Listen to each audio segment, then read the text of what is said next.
Bonjour et bienvenue à ma présentation sur ma recherche dans le cadre du cours Éducation Changement social. Je vais faire une recherche, j'ai fait une recherche sur la littératie numérique et les deepfakes.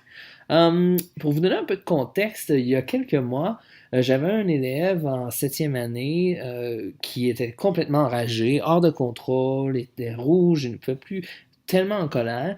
Donc, après une investigation, j'ai découvert que l'élève en question tentait de convaincre ses compagnons de classe que la Terre était plate. Et il utilisait des arguments, des articles qui semblaient assez véridiques, des vidéos sur YouTube. Euh, alors que d'autres élèves, eux, ils n'y croyaient pas parce qu'ils savent que la Terre n'est pas plate, mais pour lui, c'était des arguments qui étaient vraiment valides. Et ça a un peu souligné le fait que les élèves ont vraiment un manque en littératie numérique et en leur capacité de discerner ce qui est vrai et ce qui est faux sur Internet. Donc, c'est un peu pour ça que j'ai choisi ce thème, pour l'explorer un petit peu plus, et je vais vous expliquer un peu plus tard ce que sont les deepfakes. Euh, donc, pour commencer, expliquer la problématique. Donc, depuis plusieurs années, c'est de plus en plus difficile de discerner ce qui est vrai et ce qui est faux en ligne. Il y a de nombreuses fausses nouvelles. Parfois, c'est évident, mais parfois, c'est pas autant évident qu'on le croit. Euh, Par exemple, pendant que je faisais ma recherche la semaine passée, je suis tombé sur un article où une dame disait avoir guéri son cancer en mangeant des chats. Alors bien évidemment, ça c'est assez évident, c'est un peu une tangente un peu ridicule pour faire rire les gens. Des sites par exemple comme le Journal de Montréal qui publie des articles plutôt humoristiques que réalistes, donc c'est plus facile de vraiment savoir que si c'est vrai ou si c'est faux. Par contre, il y a des vidéos, par exemple, sur YouTube, sur des théories du complot, comme celle du 9 septembre 2001, par exemple, qui nous prouvent que la Terre est plate avec des arguments assez convaincants. C'est difficile, spécialement pour des enfants, de vraiment savoir si c'est vrai ou si c'est faux. Il y a aussi de nombreuses vidéos d'extrême droite qu'on peut retrouver sur des sites comme Breitbart qui utilisent des informations qui sont vraies, des articles qu'ils trouvent en ligne pour supporter leurs idéologies, mais on leur donne une saveur plus ou moins véridique, mais surtout pour supporter ces idéologies-là. Donc on twiste un peu la vérité afin de convaincre les gens que nos idéologies sont vraies. Vignon 2018 et Cybe 2018, tous les deux soulignent deux grandes problématiques qui émergent en relation aux fausses nouvelles. La première, c'est la facilité avec laquelle on peut créer des fausses informations. Et la complexité, la réalité de ces informations. Donc, on va voir, par exemple, sur l'exemple ci-dessous, la même photo a été modifiée par les créateurs du film Superman avec un budget de 300 millions de dollars et des outils informatiques très, très, très avancés. Et la deuxième photo a été créée à partir d'un ordinateur du plus commun des mortels. Et la différence est assez difficile à voir. Donc, on peut voir que c'est de plus en plus facile de créer des fausses nouvelles, des photos et des vidéos modifiées avec des appareils de base que tout le monde a à la maison. Et ça rend de plus en plus difficile le discernement du vrai et du faux parce qu'il y a tellement de faux maintenant. On tente à croire tout ce qu'on voit parce qu'on se dit que ça peut pas tout être faux. Dans son article de la presse, d'ailleurs, c'est l'article qui est un peu qui m'a inspiré cette recherche. Vigneault s'interroge sur la crédibilité des sources d'information sur Internet et se demande d'ailleurs si un jour on va être obligé d'arrêter d'utiliser l'Internet parce que et ce sera parsemé de fausseté et de désinformation. Et c'est une question assez pertinente dans le contexte aujourd'hui. Donc, ça m'amène à me poser des questions. Donc, comment est-ce qu'on peut éduquer les jeunes et les moins jeunes à discerner le vrai du faux, particulièrement en ce qui a trait le deepfake? Je vous expliquerai dans la prochaine diapositive ce qu'est un deepfake. Et est-ce que les nouvelles technologies sont la seule réponse à ce problème? Donc, qu'est-ce qu'un deepfake? Un deepfake, le mot deepfake provient des mots anglais fake, qui veut dire faux, et de deep learning, qui est une sorte d'intelligence artificielle. Dans la vidéo ci-dessous, je vais vous soumettre le lien via le forum. On explique qu'on utilise des algorithmes qui reconnaissent le mouvement du visage et de la bouche et qui transmettent ces mouvements aux vidéos originales qui nous permet un peu de faire dire à peu près quoi que ce soit à des personnalités connues, par exemple. C'est donc une vidéo modifiée de façon extrêmement réaliste dans le but de désinformer le public.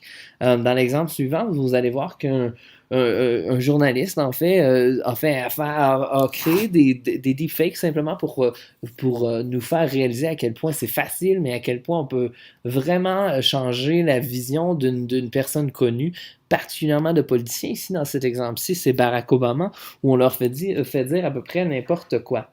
D'ailleurs, un deepfake a été créé durant la campagne électorale américaine de 2016 où Barack Obama traitait Trump de grosse merde.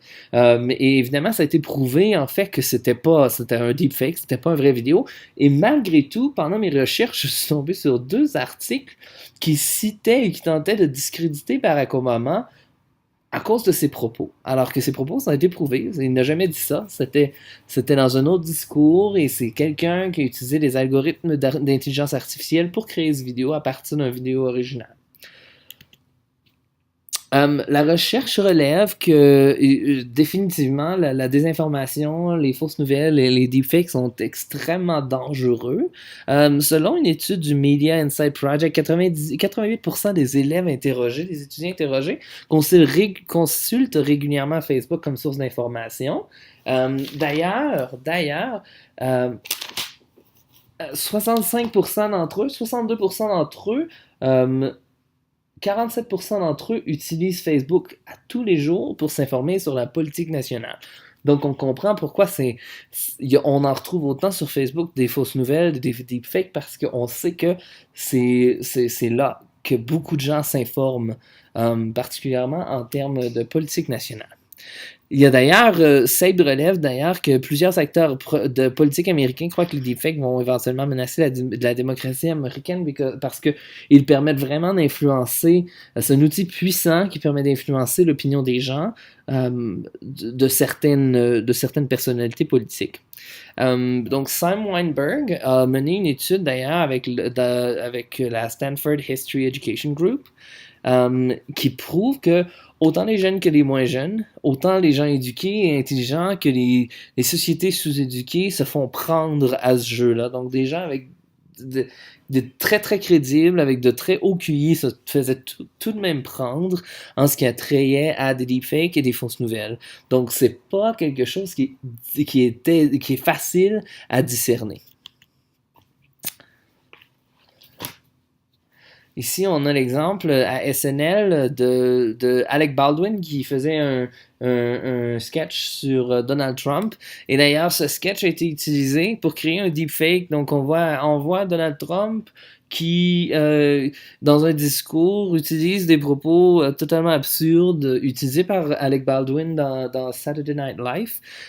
Donc, ça a l'air, on dirait dans la vidéo, en fait, que c'est vraiment Donald Trump qui dit ça. Mais évidemment, c'était pas lui. C'était bien sûr Alec Baldwin, donc c'est utilisé vraiment pour discréditer les gens et créer des scandales, en fait, pour discréditer ces gens. En termes de recommandations pour les écoles et les enseignants, Marcus Banks recommande que les bibliothécaires doivent vraiment en faire plus. Les bibliothécaires ont cette valeur de la vérification d'informations, de la crédibilité des sources. Donc, c'est vraiment une mission pour eux afin d'avoir un impact positif sur l'éducation aux médias. Que ce soit les bibliothèques scolaires ou les bibliothèques municipales, les bibliothécaires devraient vraiment investir leur temps à créer des programmes pour enseigner aux jeunes, mais aussi à la communauté en général, comment vérifier les sources, comment identifier les deepfakes, comment identifier des sources qui sont crédibles afin d'éviter la propagation, particulièrement sur des réseaux sociaux, de fausses informations. On doit aussi éduquer les élèves en littératie numérique ou digitale. C'est ce que la cellule Liotier nous dit, que s'il n'y a pas assez d'intégration de l'usage éthique des technologies, dans les programmes de formation. On l'a vu par exemple au Québec ou en Ontario où on a vraiment un domaine d'éducation relié aux médias. Malgré tout, alors que j'enseignais dans les écoles en Ontario et que les élèves avaient tous un appareil, que ce soit une tablette ou un ordinateur portable, l'enseignement de la littératie numérique n'est pas si présent.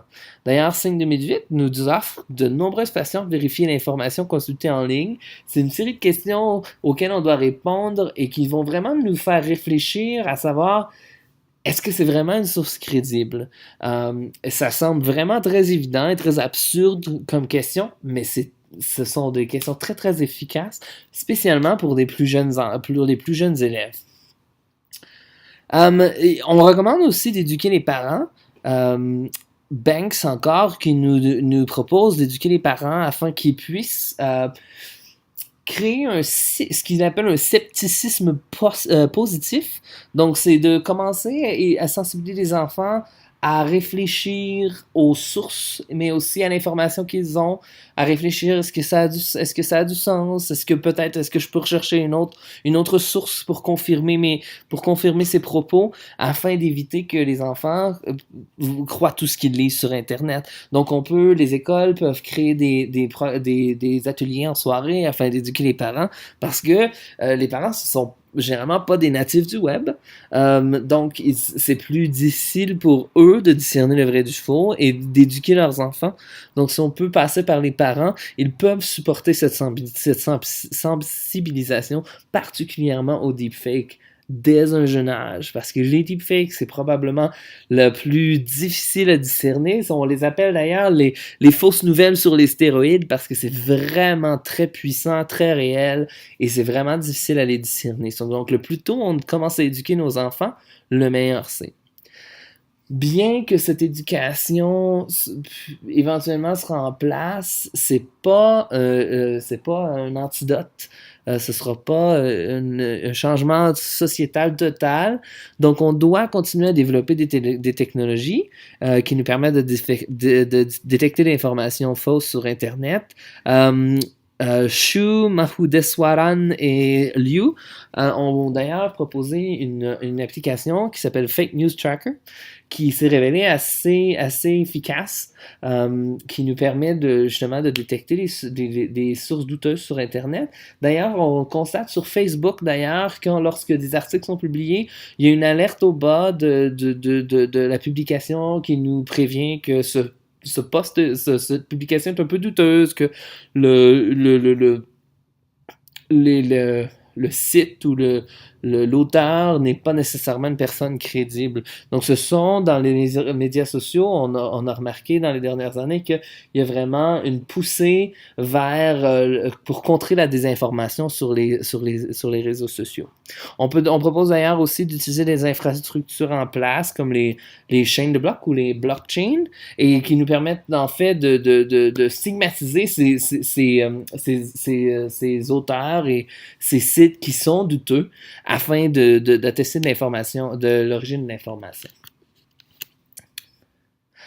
En conclusion, donc l'éducation des élèves, de la population, ça ne viendra pas au bout du problème. Par contre, c'est vraiment important de mettre l'accent sur l'enseignement de la littératie numérique afin de favoriser ce discernement des élèves. Moi, je crois fortement que si on commence dès un très jeune âge, on va avoir ces élèves qui sont critiques face à l'information qu'ils collectent sur Internet et qui voudront confirmer. Et quand ils seront présentés avec des vidéos où ils commencent à être un peu sceptiques de pouvoir aller vérifier cette information-là. Généralement, les deepfakes, il y a une vidéo originale qui se trouve aussi sur Internet, qui a été utilisée pour créer ces deepfakes, ce qui veut dire qu'il y a une possibilité d'aller vérifier. Par contre, si on ne sait pas que des deepfakes existent, si on ne sait pas connaît pas le processus de création des deepfakes, c'est là qu'on retrouve des élèves qui croient un peu tout ce qu'ils voient sur Internet parce qu'ils ne se questionnent pas sur leur origine. Finalement, les technologies, c'est important qu'ils continuent d'évoluer, donc on doit investir dans des technologies qui nous permettront de résoudre ce problème, bien sûr, lorsqu'on développe de nouvelles technologies, de nouvelles problématiques émergent. Par contre, les technologies ont été assez bonnes pour trouver des solutions assez rapidement à ces problèmes qui émergent. Donc, j'ai espoir que nos jeunes et nos moins jeunes, notre société en général, puissent avoir de plus en plus un esprit critique face à ce qu'ils voient sur Internet. Euh, et puis, pour contrer cette désinformation et trouver des sources plus crédibles que les réseaux sociaux. Donc, j'espère que vous avez apprécié ma présentation. Je vais téléverser la présentation en version PDF parce que j'ai créé ça sur Keynote. Je ne sais pas si vous y aurez accès parce que j'aimerais que vous puissiez aller voir le lien sur le vidéo des deepfakes parce que c'est très très très bien expliqué et c'est un exemple assez frappant de ce que les deepfakes sont et des exemples qui montrent à quel point ça peut être réel et difficile de discerner si c'est du vrai ou du faux. Donc, je vous souhaite un joyeux Noël, de joyeuses fêtes. Félicitations à tous pour avoir terminé ce cours. C'était très intéressant. Je vous dis au revoir.